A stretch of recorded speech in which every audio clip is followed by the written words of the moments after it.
नमस्कार साथियों, मैं राजेंद्र आप सबका स्वागत और अभिनंदन करता हूं अपने YouTube channel astrology based on लघु पारसरी में। आज एक कहानी, बहुत पहले की बात है। एक गांव में एक व्यक्ति रहता था, उसका नाम था मोहन। हमारी आपकी तरह साधारण आदमी, कभी कुछ गलत कर जाता था, कभी सही करता था, कभी क्रोध में आ जाता था, कभी शांत रहता था, कभी किसी का भला करता था और कभी जाने अनजाने किसी का अनहित भी कर दिया करता था। धीरे धीरे उम्र हुई, उसका समय आ गया और वह मृत्यु को उपलब्ध हुआ। मरने के बाद उसे ले जाया गया चित्रगुप्त के दरबार में। चित्रगुप्त बैठे हुए थे, यमराज भी बैठे हुए थे सिंहासन पर।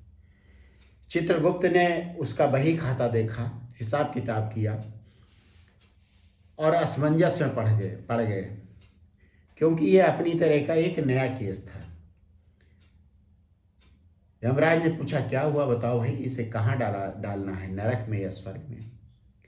चित्रगुप्त ने कहा, महाराज इसके पाप और पुण्य बराबर हो रहे हैं, तो मेरी यह नहीं समझ में आ रहा है कि इसे नरक में भेजने की बात करूं या फिर स्वर्ग भेजने की।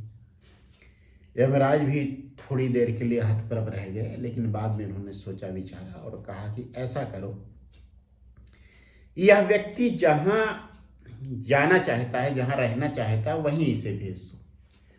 स्वाभाविक था, उसके मन में तुरंत आया कि स्वर्ग ठीक रहेगा, लेकिन उसने सोचा कि चलो दोनों जगहें देख लेते हैं, स्वर्ग भी देख लेते हैं, नरक भी देख लेते हैं, उसके बाद तो स्वर्ग में रहना ही। तो उसने यमराज से कहा कि आप मुझे पहले 1 हफ्ते स्वर्ग में रहने दीजिए, उसके बाद 1 हफ्ता नरक में मैं रहूंगा, फिर मैं आपको बताऊंगा, डिसाइड करके चित्रगुप्त को ही मैं बता दूंगा कि मुझे स्वर्ग में डाल दीजिए या नरक में डाल दीजिए। यमराज हंसे, बात अटपटी थी, लेकिन उन्होंने कहा चलो ठीक है, पहले हफ्ते के लिए तुम्हें पहले स्वर्ग में भेजा जा रहा है। स्वर्ग गया और जैसा उसने सुन रखा था इंद्र के दरबार में नृत्य करती हुई अप्सराओं का गुणगान, उसने सोचा कि सबसे मोहक, सबसे सम्मोहक, सबसे सुंदर जो कुछ स्वर्ग में है वह इंद्र का दरबार है, और उसमें भी जो विशेष करके जो चीज है वह नृत्य करती हुई अप्सराएं। अब वह पहुंच गया दरबार में, कोई उसे रोक नहीं सकता था क्योंकि यमराज ने भेजा।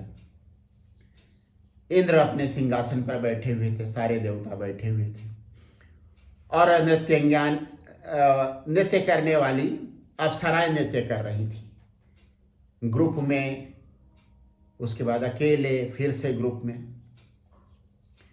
थोड़ी देर तक तो उसे अच्छा लगता रहा, लेकिन उसने ये देखा कि उसके जो अप्सराएं हैं उनके चेहरे पर किसी तरीके की भाव भंगिमा नहीं, एक ही तरीके का, जैसे कोई प्लास्टिक की, जैसे बारबी डॉल होती, हमेशा मुस्कुराती हुई।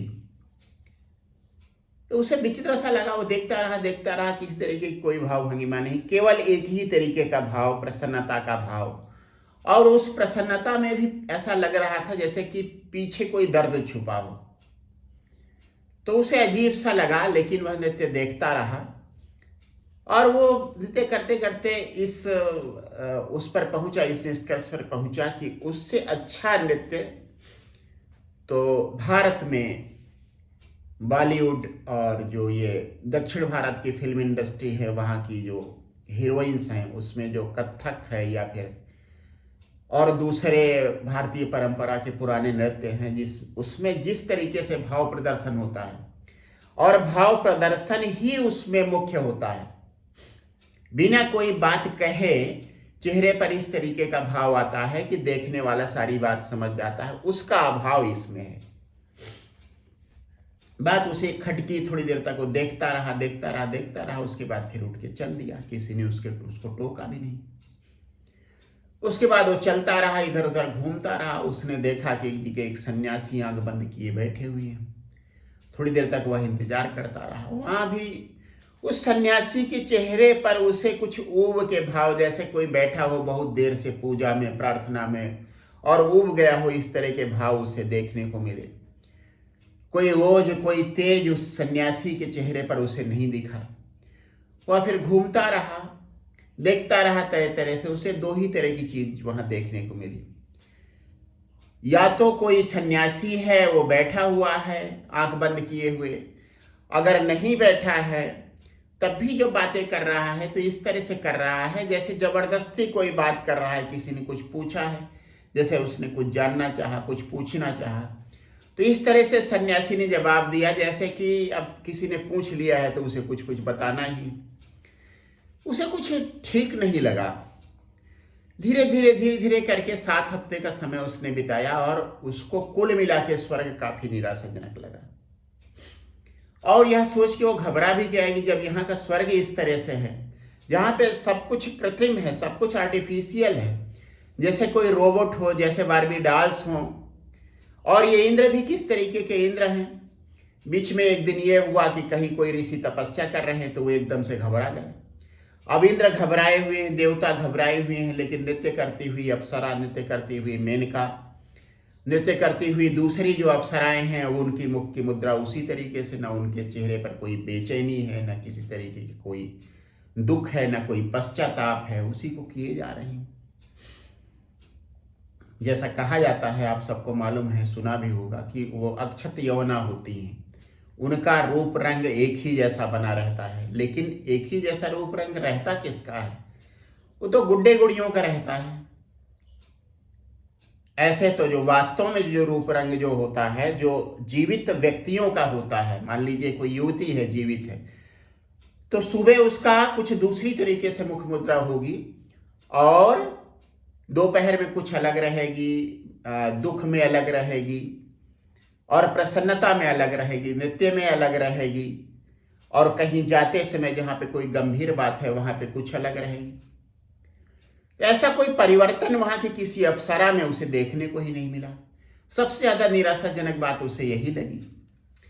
और यहां तो तरह तरह की मुद्राएं होती है। श्रम की मुद्रा होती है, जैसे कोई व्यक्ति, युवक या युवती श्रम कर रहा है और उसके श्रम से पसीने की बूंदें उसके चेहरे से होते हुए उसके कपड़े को भिगो रही हैं।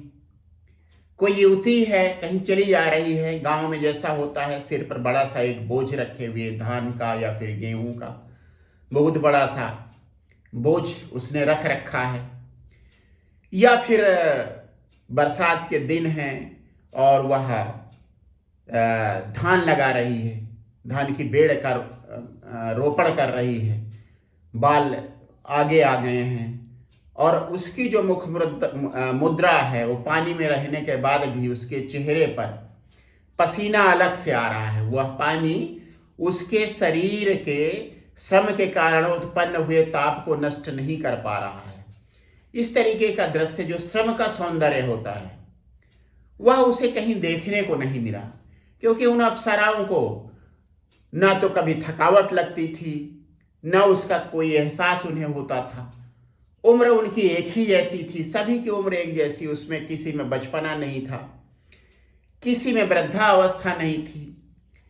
एक नकली यौवन उन लोगों के चेहरे पर था। किसी तरीके से करते कराते उसने 7 दिन काटे। उसके बाद फिर यमदूत आए, उन्होंने कहा अब आप चल के नरक देख लीजिए। नरक वो देखने गया, वहां उसे एक अजीब तरीके की शांति देखने को मिली। ऐसी शांति जिसमें न दुख है न सुख है, बीच में, जैसे सब कुछ बीच में ठहर गया हो।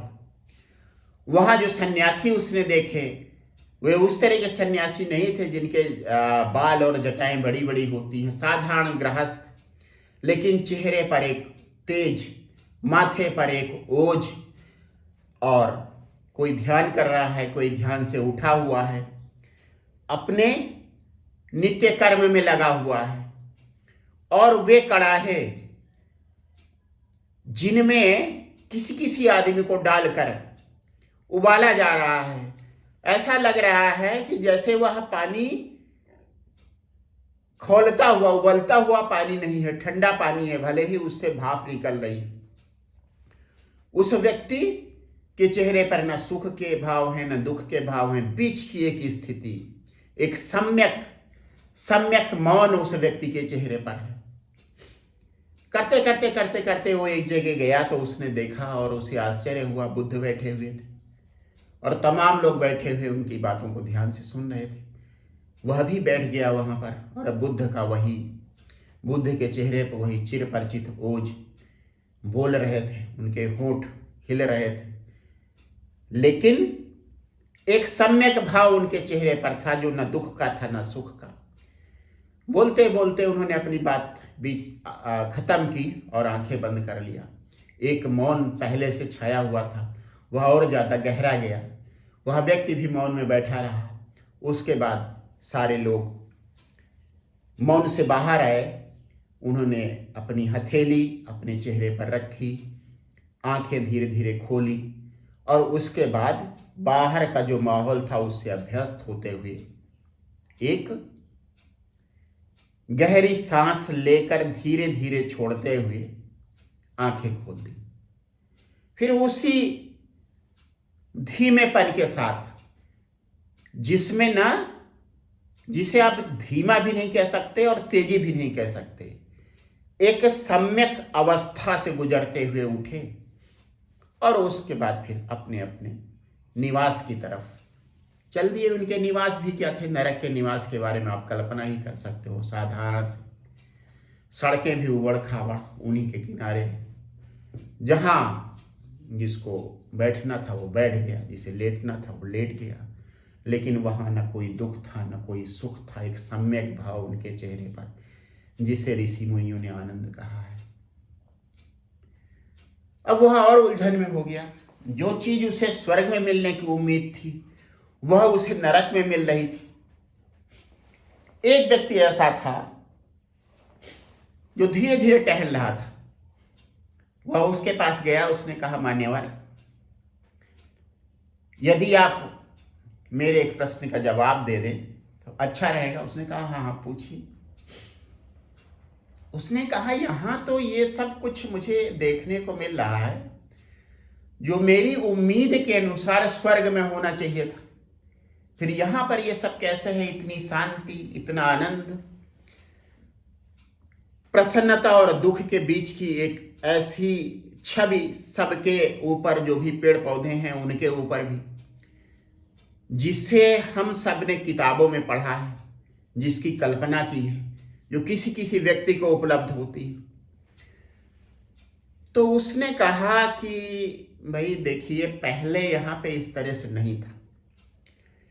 पहले जैसा आपने नरक के बारे में मृत्यु के पहले सुना था और जैसा मैंने अपनी मृत्यु के पहले, यहां आने के पहले सुना था, उसी तरीके से था।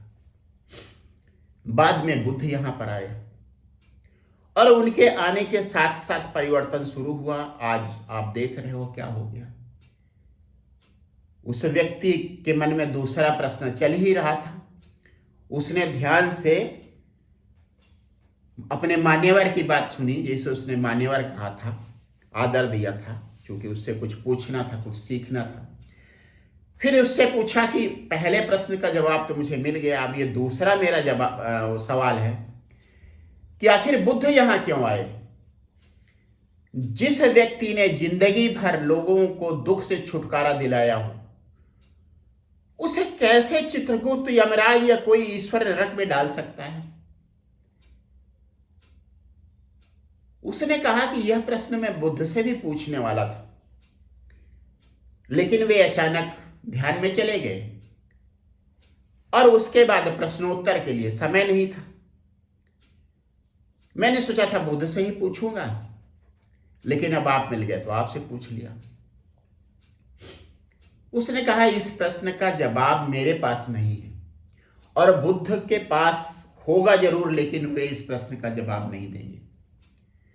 मैंने भी ये प्रश्न बुद्ध से कहा था, तो उन्होंने कहा कि ये थोड़े दिन यहां पे रह के देख लो, उसके बाद फिर से मुझसे पूछना, मैं तुम्हें बिल्कुल सही जवाब दे दूंगा।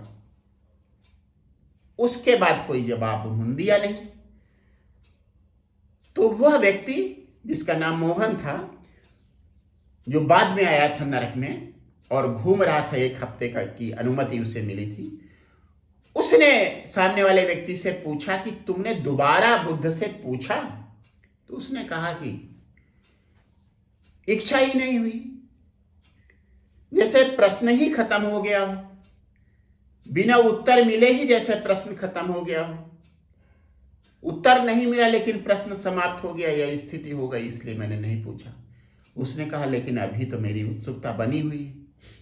तो उसने कहा कि तुम बुद्ध से मत पूछो, और अगर यहां ज्यादा दिन रह गए तो तुम्हारी उत्सुकता भी समाप्त हो जाएगी, तुम फिर से स्वर्ग चले जाओ, और तुम्हारे लिए अभी कोई रोक नहीं है।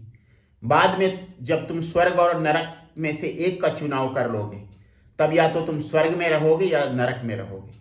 अभी तुम स्वर्ग चले जाओ, और वहां अगर मां सरस्वती किसी तरीके से मिले तो उनसे पूछो। वह व्यक्ति तुरंत वहां से निकला और जितना तेजी से संभव था उतना तेजी से चलते चलते लगभग दौड़ते हुए स्वर्ग पहुंचा। उसका सौभाग्य, संयोग की बात, मां सरस्वती उसे मिल गई, वीणा हाथ में लिए हुई, वीणा बजाती हुई, प्रसन्न वदन, प्रसन्न मुख मुद्रा में। उस व्यक्ति ने प्रणाम किया और आश्चर्य की बात, उन्होंने अपना वीणा वादन बीच में ही रोक दिया। व्यक्ति बहुत प्रसन्न हुआ, उसने मां सरस्वती को प्रणाम किया और उनसे वही प्रश्न किया कि बुद्ध को नरक कैसे? वह व्यक्ति जिसने जीवन भर लोगों के हित के लिए काम किया, लोगों को दुख से बचाया, आनंद की स्थिति दिलवाई, उसे नरक क्यों? मां सरस्वती का जवाब था, उन्होंने खुद ही नरक का चुनाव किया। और अगर उनके जीवन को तुम देखो तो वह सदैव दुख को चुनते हैं। उनका राजमहल उनके पिताजी शुद्धोदन ने स्वर्ग से कम अच्छा नहीं बनवाया था, उससे भी अच्छा बनवाया था। और तुम्हारे मन में यहाँ की अप्सराओं के लिए जो भाव चल रहे हैं, जो पैदा हुए हैं, उस तरीके के भाव उन युवक युवतियों के लिए भी नहीं हो सकते थे जिन्हें शुद्धोदन ने अपने राजमहल में इकट्ठा किया था बुद्ध की प्रसन्नता के लिए। फिर भी बुद्ध उस सुख को छोड़कर दुख के पास चले गए, जंगल में चले गए जहां दुख ही दुख था, और वहां आनंद की स्थिति को प्राप्त हो गए, आनंद को उपलब्ध हो गए, और बाद में उस आनंद को पूरी दुनिया में उन्होंने फैला दिया। व्यक्ति को उसका जवाब मिल चुका था, लेकिन उसने पूछा कि वहां फिर इतना फर्क नरक में कैसे आ गया? बुद्ध की बात तो ठीक है, उन्होंने दुख चुना। मां सरस्वती ने कहा कि हर व्यक्ति के पास अपना स्वर्ग या अपना नरक होता है। तुम जब जीवित थे तुम्हें ऐसे व्यक्ति मिले होंगे जिन्हें देखकर तुमने रास्ता बदल दिया होगा, दूर से देखा होगा, और उसके बाद उस रास्ते पर आगे इसलिए नहीं बढ़े होगे क्योंकि वह व्यक्ति मिल जाएगा, और रास्ता बदल लिया होगा क्योंकि उस व्यक्ति के पास इतना बड़ा नरक था, इतना भयानक नरक था जिसे तुम नहीं झेलना चाहते थे। उसी तरह से कभी कभी कोई ऐसा व्यक्ति भी मिला होगा, तुम्हें दाहिने मुड़ना था लेकिन तुमने देखा कि वह व्यक्ति आ रहा है सामने से, तुम आगे चले गए होगे, उस व्यक्ति को प्रणाम किया होगा, और भले ही कुछ ना पूछा हो, कुछ कदम उसके साथ चले होगे, और साथ इसलिए चले होगे क्योंकि उस व्यक्ति के पास जो स्वर्ग है, उस व्यक्ति का जो स्वर्ग है, उसके साथ चलने में ही तुम उसके भागीदार हो जाते हो। बुद्ध जहां जाते हैं, बुद्ध का स्वर्ग उनके साथ रहता है, और वह स्वर्ग इतना विस्तृत है कि पूरे नरक को अपनी छाया में ले लेता है। अपने बुद्ध के स्वर्ग से सारा नरक स्वर्ग में परिवर्तित हो जाता है, और इसीलिए तुम्हें ऐसा लग रहा है कि जो तुम्हें स्वर्ग में मिलना चाहिए वह तुम्हें नरक में देखने को मिल रहा है, और जो नरक में मिलना चाहिए वह स्वर्ग में देखने को मिल रहा है। क्योंकि स्वर्ग में कृत्रिमता है। इन देवताओं को तुमने देखा, कोई ऋषि तपस्या कर रहे हैं, उनकी कोई आकांक्षा नहीं है, उनकी कोई भौतिक इच्छा नहीं है, लेकिन मात्र इतने भर से कि वे तपस्या कर रहे हैं, इंद्र डर गए हैं, सारे देवता हिल गए हैं, और उनके हिलने से जो यहाँ की अप्सराएं हैं बारबी डॉल जैसी, मुझे भी बारबी डॉल ही लगती है, उनके हाव भाव में कोई परिवर्तन भी नहीं। उस व्यक्ति को अपने सवाल का जवाब मिल गया था। इस कहानी का यही एक उद्देश्य है, यही बताना एक इस कहानी का उद्देश्य है कि हर व्यक्ति के पास अपना स्वर्ग या अपना नरक होता है। जिस व्यक्ति के पास स्वर्ग होता है वह जहां भी पहुंचता है उस स्वर्ग की छाया वहां एकत्रित सारे लोगों पर पड़ती है, और वह बिना उस व्यक्ति के कुछ बोले ही आनंदित हो जाते हैं। इसी तरीके से जिन व्यक्तियों के पास नरक होता है उनकी उपस्थिति मात्र से घबराहट महसूस होती है, और केवल बड़े ही नहीं, ऐसे व्यक्ति जिनके पास उनका भयानक नरक होता है, बच्चे जब उन्हें देखते हैं तो डर जाते हैं, उनके पास से भाग खड़े होते हैं। और जब बुद्ध जैसा कोई व्यक्ति स्वर्ग लिए हुए किसी के पास पहुंचता है, चाहे वह कोई अबोध बालक ही क्यों ना हो, तब उस अबोध बालक को यह तो नहीं समझ में आता कि यह परिवर्तन कैसे हो रहा है, लेकिन वह उस स्वर्ग के, बुद्ध के स्वर्ग से या उस व्यक्ति के स्वर्ग के महात्म्य से उसकी तरफ खींचा चला जाता है। बस आज इतना ही। आप सबका बहुत बहुत धन्यवाद इस कहानी को सुनने के लिए।